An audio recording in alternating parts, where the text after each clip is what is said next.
Alright guys, welcome back. In this short video, I'm going to combine both lessons 6.6, 6.7 together.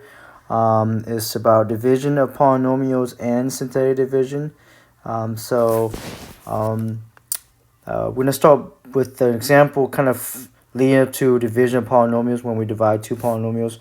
So just quickly recalling some of the previous concept. If you have an exponential term divided by the same base exponential term, we are just taking the powers and subtracting them, right? That was one of the properties of exponent.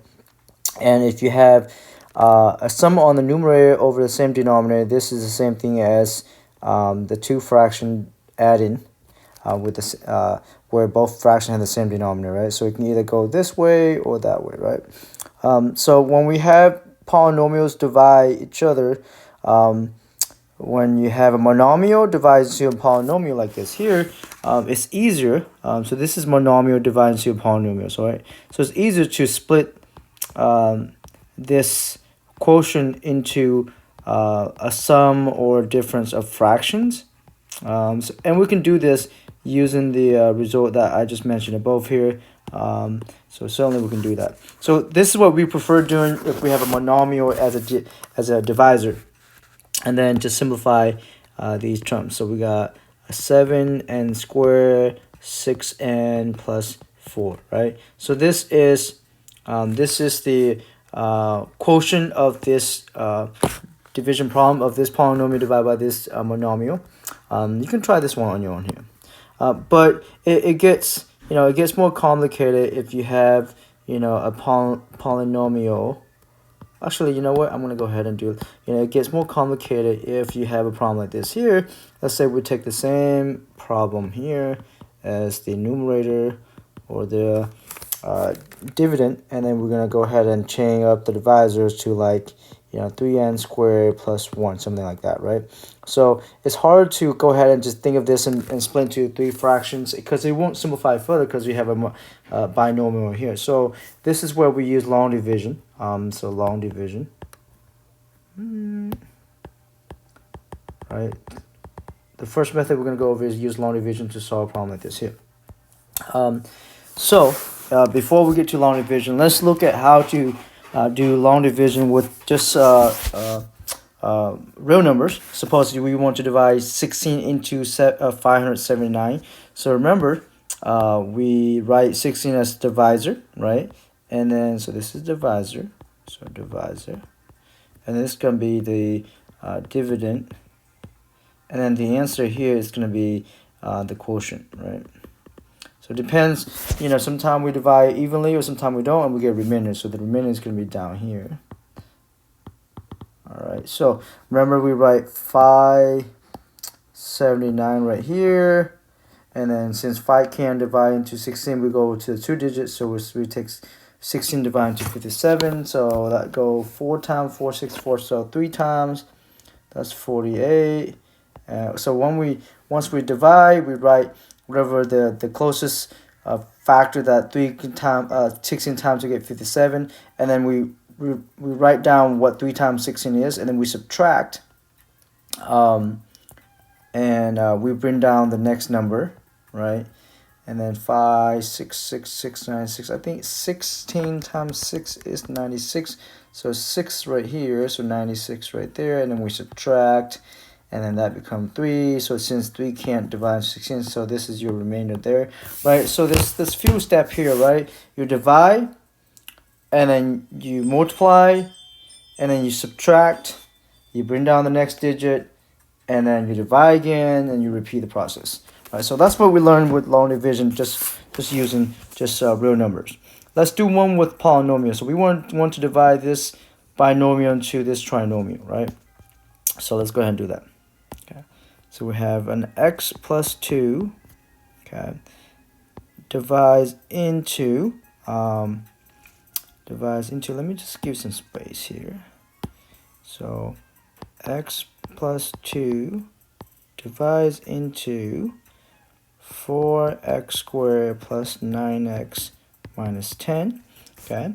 So let's start with term by term. So the way we do long division polynomial is we do term by term. first we say, all right, let's take 4x squared and we divide that into x. And we just divide by x, not the 2. So 4x squared divides by x. X divides into 4x squared. That becomes 4x, right? And then we take this, we times this back. Times that back to this divisor. So that gives us 4x squared. So 4x times x is 4x squared. And then 4x times 2 is ax. And then we subtract, right? We subtract. And then when we subtract, we got to make sure we are subtracting the entire quantity. So we have to use parentheses to indicate that. So 4x squared minus 4x squared is going to be 0 right there. 9x minus, right? So that becomes right there. So that's going to be minus. So that's just x, all right? And then we bring down the next term, which is minus 10. And then we divide again. So we'll say, all right, x divided into x is going to be 1. Multiply back. So we're going to get 1x plus 2, subtract. That's going to be 0 out. Minus 10 minus 2, that's going to become minus 10 minus 2. So that's going to become negative 12. And that's going to be our remainder there, right? And then we say remainder. So plus remainder is negative 12 over the divisor, which is 2. So our answer in this case is this here. Okay, so if we take 4x squared plus 9x minus 10 divided by x plus 2, our answer is 4x plus 1 as the quotient, and the remainder is negative 12 over the divisor. Okay. All right, so I'm going to go ahead and let you guys try this on your own, doing a long division. You might want to reorder this here, reorder. So rewrite this. So I will rewrite, so let's do x squared plus 3. And then I will write this as 5x to the 5th plus 12x to the 3rd plus 2x squared minus 9x plus 8. Right. So that's long division. Okay. Synthetic division is, it's not quite the long division itself. It works for certain division problem, but not all division problem. So that's why the name is synthetic division. Some of us might like this one better. So the synthetic division requires to identify this constant c, and the constant c is the opposite to this constant there. So the c in this case is negative 2, and the c in this case is positive 5. So synthetic division only works with the binomial where the leading coefficient is 1, preferably, and we can manipulate if it's not 1, but you know, only works with divisor in the form, all right, in the form x plus c, something like that, right? Just a linear factor. Okay. So let's try this. All right, we got this right here divides this. Okay. So our c is going to be the opposite of the 2, so it's going to be negative 2. The way we set up is we write c equals to negative 2 right there. Okay. And then we're going to go ahead and do, let's see, we're going to do a, something like that. It varies. How we draw the setup is not quite to be, you know, precise what you have to go by the book or not. It's just so that way we can write the dividend up here. Okay, and then you're gonna draw an arrow. Okay, and then the first term is gonna go all the way past this horizontal line, so we're gonna bring down the first term. Okay. Actually, you know what, I make mistakes when we write this in terms of synthetic division. We don't want to include the variable. Okay, let me go ahead and write that. We don't want to include the variable. We just want to extract the coefficient. That's what I forgot. So we got 2 there, negative 3, negative 4, and 11. We just want to extract the coefficient.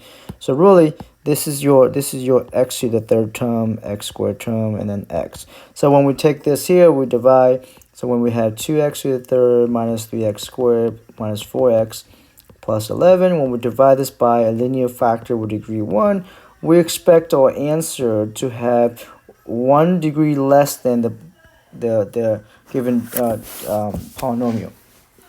So let's go ahead and do this. We bring down the coefficient, which is the leading coefficient 2.